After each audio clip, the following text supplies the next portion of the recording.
Hey guys, it's Adam Trigger. It is Monday. We've got a couple of basketball free picks for you. Don't forget to like and subscribe to the WagerTalk YouTube channel so we can continue to bring you free picks all season long. I'll also have On the Clock out a little bit later today with a couple of other angles. So another busy day here.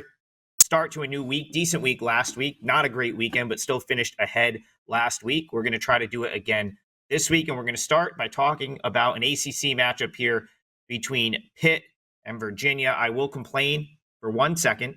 I played against Pitt over the weekend with Wake Forest and definitely deserved another win there. If you missed the end of that game, Pitt threw up a prayer three with no time left that allowed them to push. They ended up losing by 2.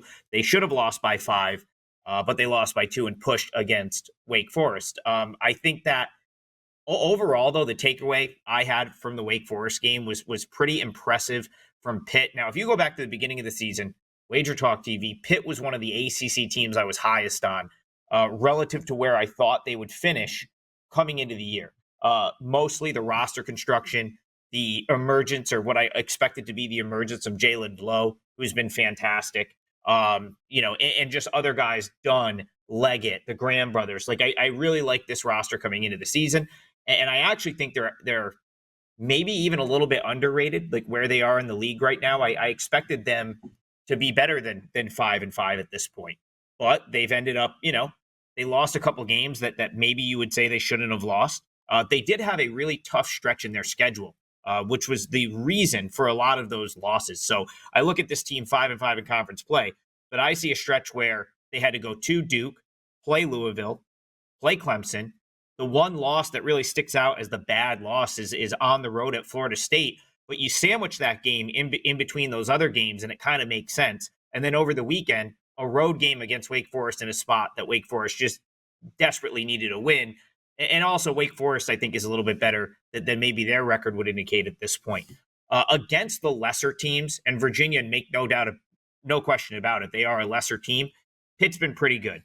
They blew out Cal. They blew out Stanford. A win over Virginia Tech. They went on the road and beat Syracuse, and they knocked off North Carolina. So this is definitely profiles as A, the type of team Pitt should handle. B, it's a home game, so this team has played better at home. It also, to me, just it's such a bad spot for Virginia. They lose a heartbreaker over the weekend by 1 to Virginia Tech. It really reminds me of the SMU game for Virginia earlier this year, where they lost at the buzzer to SMU, and then the next game just got buried by Louisville. That's kind of what this feels like to me. So based on the spot, I really do like Pitt to win. I think they will likely cover, but the number is up there. It is kind of right around where I made it at 12.5. So I actually made this one 13. Not a huge numerical edge here for me, but the spot is good for Pitt. They're going to win this game. And listen, Virginia, this is a bad version of a team that already had deficiencies last year. They now rank outside the top 100 in total defense. It's kind of a mess. They still play one of the slowest tempos in the country.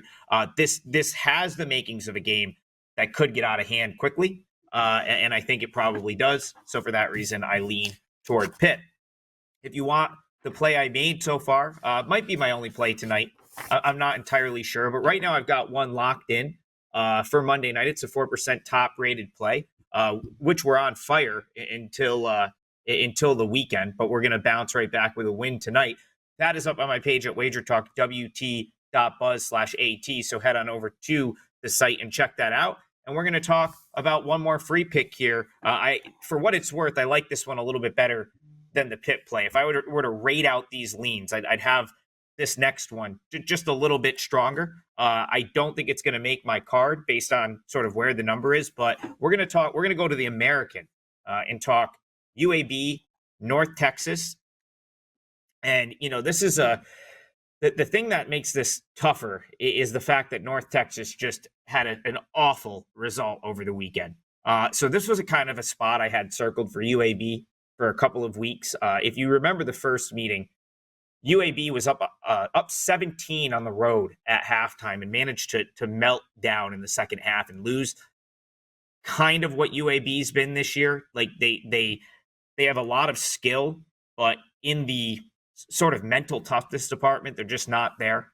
They've had some inexplicable results, but most of those were in the non-conference play. So you could argue that this team is starting to figure it out because that North Texas game was early on in non-conference play. Again, the problem is North Texas just had their worst result of the year, losing at home as a 14-point favorite, first home loss of the season to Texas San Antonio. And it's almost like it's tough to explain how they could possibly lose that game. But I've got to see this North Texas team play in person this year, and I have a good idea, like what we saw over the weekend losing to Texas San Antonio. It's very possible that happens with this team. North Texas, they play a lot of ISO. They don't move the ball particularly well. It's tons of one-on-one, and they don't rebound at all. They're outside the top 300 nationally in rebounding this season, 312. That's a big-time issue against UAB, who's been top 20 in total rebounds this year. So the other thing that's going to really hurt them here, in my opinion, is they don't have a true big. They don't play a ton in the post. North Texas, they get a lot. What they want to do, essentially, is get everything going toward the rim, a lot of dribble penetration, try to get to the rim, try to get fouled. That's probably the best part of North Texas's offense, is the ability to go knock down free throws when they get to the free throw line. And they also make tough shots. So credit where credit is due. With a bad offense, North Texas has been able to do it by making tough shots, living at the free throw line, and they don't turn the ball over at all. So those are like the pros of the North Texas offense on what's otherwise not a very good offense. UAB is great offensively. This is a team, they're like 8th nationally, and they score 85 points a game. They're one of the highest scoring teams in the country. And I already mentioned that the rebounding edge is palpable here for UAB. If you go back and rewatch the first half of the first meeting between these two teams, UAB North Texas, I believe it was 48-31 UAB at halftime. That's kind of how I would expect this matchup to go. So the fact that North Texas came back and won just screams the sort of dysfunction that UAB Blazers basketball has been for a lot of this year. Greg Gordon coming over for Iona. He's barely played. He hasn't played since December. They thought they were getting a guy that, averaged 16 points a game in the MAC for Iona. He hasn't done anything. There's been some of that.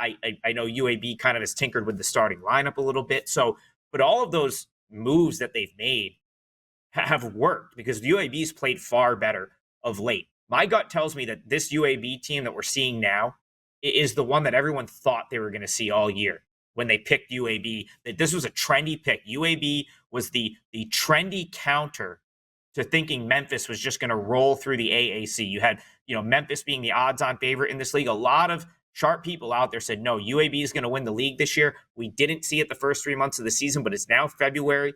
I think we're starting to see this team come together. So I do lean toward UAB here. I like them on the money line. It got bet up to 2.5.